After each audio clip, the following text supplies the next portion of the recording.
शुरुआत कर रहे हैं भिवंडी से आई बड़ी खबर के साथ। मुंबई से सटे भिवंडी में 3 मंजिला इमारत गिर गई है। यह हादसा इतना भयानक था कि इसमें 12 लोगों की दर्दनाक मौत हो गई। राहत बचाव का काम लगातार जारी है।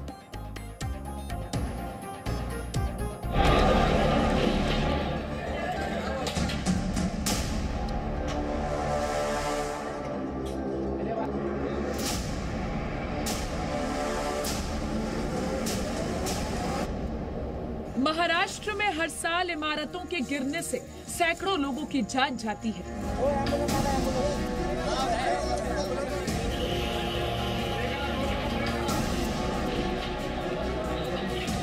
मुंबई हो या हो रायगढ़, शहर बदलते हैं लेकिन इमारतों की ये आपदा नहीं बदलती।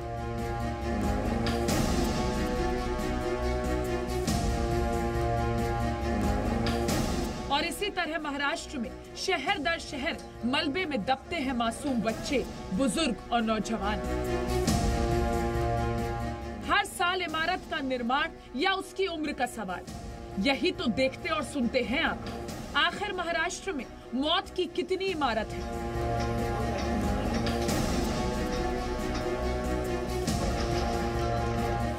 भिवंडी में सुबह 3:45 पर एक 3 मंजिला इमारत गिरी। घटना स्थल पर राहत और बचाव का काम जारी है। एनडीआरएफ की 2 टीमें तैनात हैं। मौके पर डॉग स्क्वाड भी लगाए गए हैं। इस हादसे में 12 लोगों की मौत हो गई। देश के राष्ट्रपति रामनाथ कोविंद और प्रधानमंत्री नरेंद्र मोदी ने भी इस हादसे पर शोक जताया है। पीएम ने लिखा, महाराष्ट्र के भिवंडी में इमारत ढहने से दुखी हूँ। शोक में डूबे परिवारों के प्रति मेरी संवेदनाएं हैं। घायलों के जल्द स्वस्थ होने की प्रार्थना करता हूँ। बचाव अभियान चल रहा है और प्रभावितों को हर संभव सहायता प्रदान की जा रही है। ये बिल्डिंग भिवंडी के पटेल कंपाउंड में थी। इस 3 मंजिला इमारत में 24 परिवार रहते थे। इमारत करीब 45 साल पुरानी थी। भिवंडी के पटेल कंपाउंड का ये जिलानी बिल्डिंग है। लगभग 4 मंजिले का ये बिल्डिंग जिस तरीके से धाराशायी हुआ सुबह 4 बजे, वो साफ साफ दिखा रहा है कि किस तरीके से ये बिल्डिंग धाराशायी हुआ। इस बिल्डिंग के इम्पैक्ट से ये दूसरी इमारत है, यानी ये दूसरी इमारत है। यहाँ जो पावर लूम फैक्ट्री है, यानी भिवंडी में अगर कहा जाए तो अधिकांश घरों में हर एक घर कारखाना है और उन घरों में पावर लूम की फैक्ट्री है। वो भी जो बगल की इमारत थी वो भी पूरी तरह से धाराशायी हुआ। इमारत के घने बस्ती वाले इलाके में होने की वजह से रेस्क्यू में दिक्कत हुई। एनडीआरएफ ने कुछ घंटों में 20 से भी ज्यादा लोगों को बाहर निकाला। सरकार की तरफ से हादसे में मरने वालों के परिवार को 5 लाख रुपए की राहत की घोषणा की गई है। 2 टीमें वहां लगातार काम कर रही हैं और एक तीसरी टीम भी पहुंचने वाली है। 30 लोग अकाउंटेड फॉर हैं, अतः 25 से 30 लोगों का अभी भी अता पता नहीं है, जिनकी तलाश की जा रही है। ये ऑपरेशन जारी रहेगा और एनडीआरएफ तब तक वहां रहेगी जब तक सभी को अकाउंट फॉर नहीं किया जा सकता। बिल्डिंग की हालत को देखते हुए उसे नगर पालिका की तरफ से खतरनाक घोषित किया गया था और साथ ही खाली करने का नोटिस दिया गया था। नोटिस के बाद भी ना इमारत खाली हुई, ना खाली करवाई गई। जिलानी बिल्डिंग में अलग अलग फ्लोर्स अलग अलग बिल्डरों ने बिना नक्शा जमा किए बनाए थे। ये एक बड़ा सवाल है।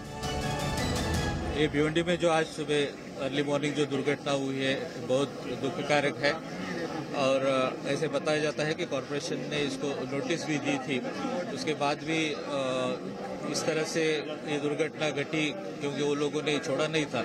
तो इसकी वजह क्या है और ऐसे कितने बिल्डिंग्स हैं इसके बारे में हम अभी जानकारी लेंगे। हादसे में मरने वालों की संख्या अभी और बढ़ सकती है। ये भी संभव है कि मलबे में कई लोग दबे हों, लेकिन दोषियों तक जांच के बाद ही पहुंचा जाएगा। लेकिन इन हादसों के मलबे में एक शख्स नहीं, उसके साथ कई परिवार दबते हैं, आशाएं मरती हैं, कुछ ही पलों में सपने खंडहर बन जाते हैं। और ये वो नुकसान है जिसका जवाब किसी जांच में मुश्किल से ही मिल सकता है। ब्यूरो रिपोर्ट, जी मीडिया।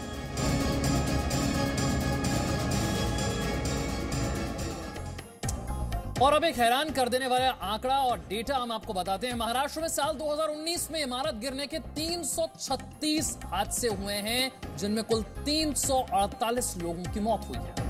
2018 की हम बात करें, पूरे राज्य में 239 हादसे हुए हैं, जिसमें करीब 240 लोगों की मौत हुई है। और इस बीच एक बड़ी खबर आपको बता दें, भिवंडी बिल्डिंग हादसे में अब तक 13 लोगों की मौत हुई है। यह आंकड़ा अब बढ़ गया है। भिवंडी के जो इमारत का मालिक है, इस पर मुकदमा दर्ज हुआ है। फिलहाल वो फरार बताया जा रहा है। बिल्डिंग के मालिक पर मुकदमा दर्ज है, जिसका नाम सैयद जिलानी है। केस दर्ज किया गया है। फिलहाल ये फरार बताया जा रहा है। हादसे के पीड़ितों को 5-5 लाख के मुआवजे का ऐलान किया गया है और भिवंडी में केस दर्ज किया गया है इमारत के मालिक पर, जिसकी तस्वीरें अभी हमने आपको दिखाई। जिस तरह से इमारत हादसे में लगातार मरने वालों की संख्या बढ़ रही है, यह संख्या अब 13 तक पहुंच गई है। नारपोली पुलिस स्टेशन में इसे लेकर केस दर्ज करा दिया गया है और भिवंडी बिल्डिंग हादसे में इस वक्त की अपडेट यह है कि 13 लोगों की मौत हुई।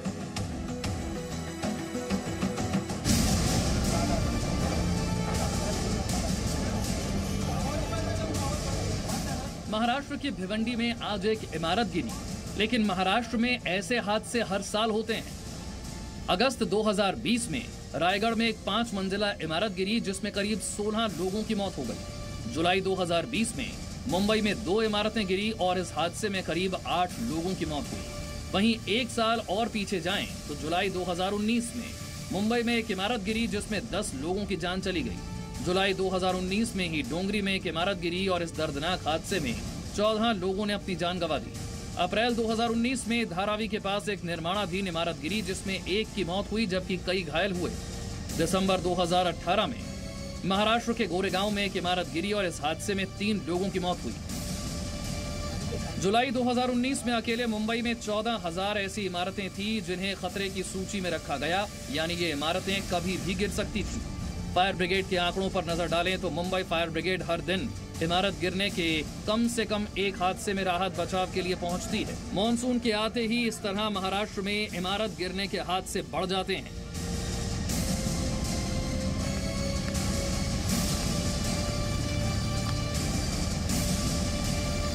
Presenting B News app, available on Google Play and App Store. Download it now.